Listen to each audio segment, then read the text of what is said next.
Mais de 337 mil desabrigados, quase 800 feridos, 146 desaparecidos e ao menos 113 mortos.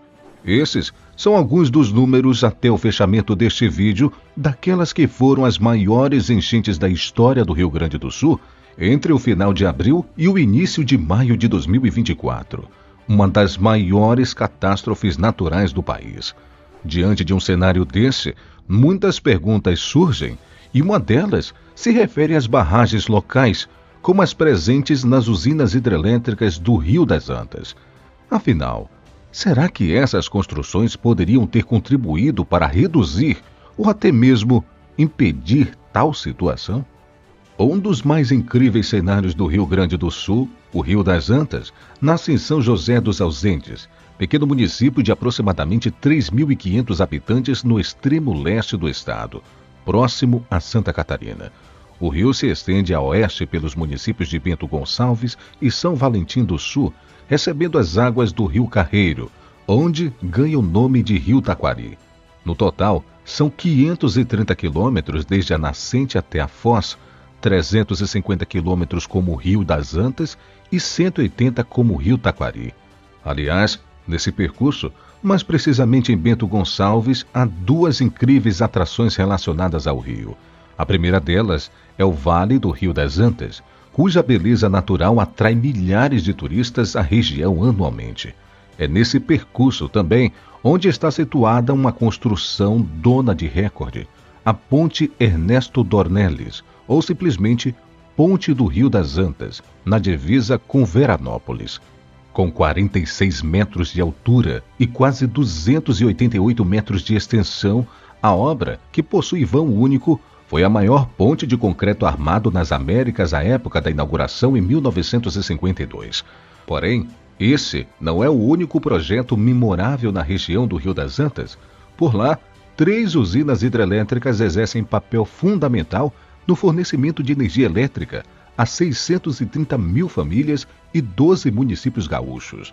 São elas as usinas 14 de Julho, Monte Claro e Castro Alves.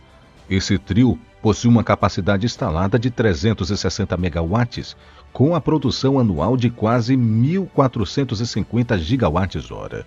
E no dia 2 de maio de 2024, às 13 horas e 40 minutos, a barragem da usina hidrelétrica 14 de Julho foi parcialmente rompida, algo que colocou a população de Bento Gonçalves, Cotiporã e municípios próximos em estado de alerta. Porém, antes de entendermos mais sobre o ocorrido, é importante conhecermos o contexto histórico dessas 3 construções na Serra Gaúcha.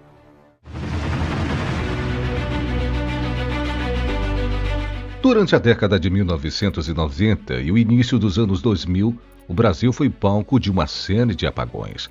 Em meio a períodos de escassez de chuva, o nível de água dos reservatórios nas hidrelétricas atingiu níveis críticos, atrapalhando a produção de energia elétrica.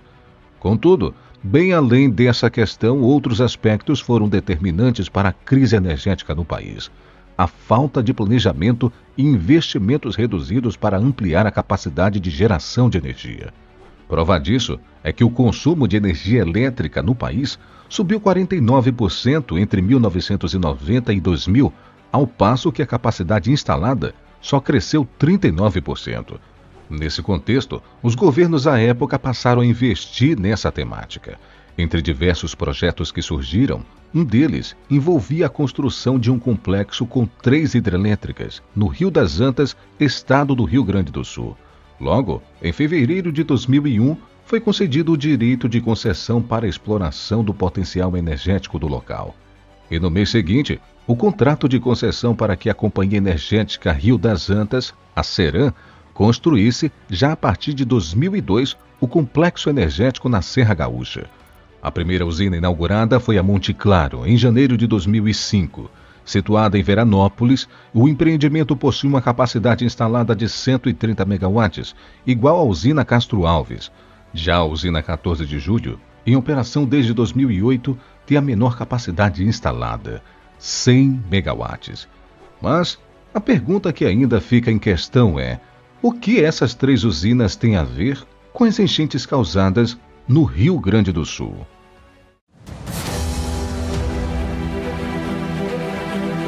A tragédia ocorrida no Rio Grande do Sul trouxe não só muita dor e tristeza a milhares de famílias no estado, mas diversas dúvidas à população de todo o Brasil. Afinal de contas, será que as barragens das 3 usinas do Rio das Antas poderiam atenuar ou evitar as inundações na região? Será que, de fato, evitaram que a catástrofe fosse ainda maior ou potencializaram as enchentes? E caso tenham potencializado, o que seria necessário para reverter tal cenário? Bom, quanto às questões de responsabilidade, até então a resposta é não. As usinas gaúchas não poderiam ter atenuado ou evitado tal cenário. E a lógica para isso é simples. Tanto a usina 14 de Julho, cuja barragem colapsou parcialmente, quanto as usinas Castro Alves e Monte Claro foram construídas em um modelo conhecido como a fio d'água. Nele, o empreendimento não demanda grandes estoques de água, funcionando diretamente com a força da correnteza do rio, no caso, o Rio das Antas, para a produção de energia. Com isso, há a redução de estruturas de barragens, bem como de área alagada. Da mesma forma que, em tempos de seca, a produção de energia elétrica em hidrelétricas a fio d'água é reduzida. Em situações de chuva extrema, estará suscetível a um aumento de nível d'água. Em um texto assinado por 3 experts em recursos hídricos e meio ambiente, publicado no site Exame, foi constatado que as cheias no Rio Taquari e Rio das Antas foram recordes, sendo equivalentes à capacidade de carga das usinas. Curiosamente, segundo o artigo, os empreendimentos foram projetados para a probabilidade dessa ocorrência em uma vez a cada 10 mil anos, ou seja, o que ocorreu no Rio Grande do Sul em abril e maio de 2024 foi uma situação absolutamente sui generis. O dano estrutural ocorreu no início da tarde de 2 de maio, mais precisamente na ombreira direita da barragem. Embora, segundo a Ceram, o incidente não tenha trazido um aumento significativo nas vazões existentes na bacia Taquari-Antas, mais precisamente entre 25 a 35 centímetros. O risco de um colapso total da usina 14 de Julho, bem como a de Castro Alves e Monte Claro, resultou na evacuação de pessoas de Cotiporã, Bento Gonçalves e municípios vizinhos. Mas os fatos precisam ser estudados, pois é necessário que tenha havido ou não tenha um gerenciamento de risco juntamente com a construção civil que poderia impactar no cenário hidrográfico do Rio Grande do Sul. Então, o que poderia ter ao menos atenuado tal cenário? A priori, apostar em barragens mais altas seria uma resposta suficientemente boa. Contudo, vale destacar que, muito além desse aspecto, seria necessário levar em conta a durabilidade dos materiais e da estrutura das barragens, o grau de conservação dessas construções e entre outros. Nesse contexto, uma das possibilidades para mitigar a tragédia no Rio Grande do Sul seria a existência de outros espaços para represamento das águas do Taquari a Antas em barragens, porém sem hidrelétricas. Desse modo, haveria a possibilidade de cadenciar mais o fluxo d'água por meio de comportas. Aqui, porém, há um ponto curioso. As barragens sem a finalidade de geração de energia elétrica aqui no país ou de saneamento ainda não são consideradas como utilidade pública. Apenas nessa condição seria possível a intervenção ou supressão da vegetação nativa em áreas de preservação permanente. Vale destacar que tramita no Congresso Nacional o projeto de Lei 2168 de 2021, que visa a incluir nesse pacote a construção de barragens para irrigação na produção de alimentos. Mas agora, como ficam as usinas de 14 de Julho, Castro Alves e Monte Claro? As 3 passarão por contínuos processos de verificação para determinar se as barragens estão estáveis e seguras para as evasões. Além disso, a Ceram, em parceria com as autoridades locais, trabalharão para recuperar os acessos ao complexo hidrelétrico prejudicados pelas enchentes. Ao todo, nada menos que 417 dos 497 municípios gaúchos foram afetados pelas enchentes, ou seja, quase 84% do território do estado.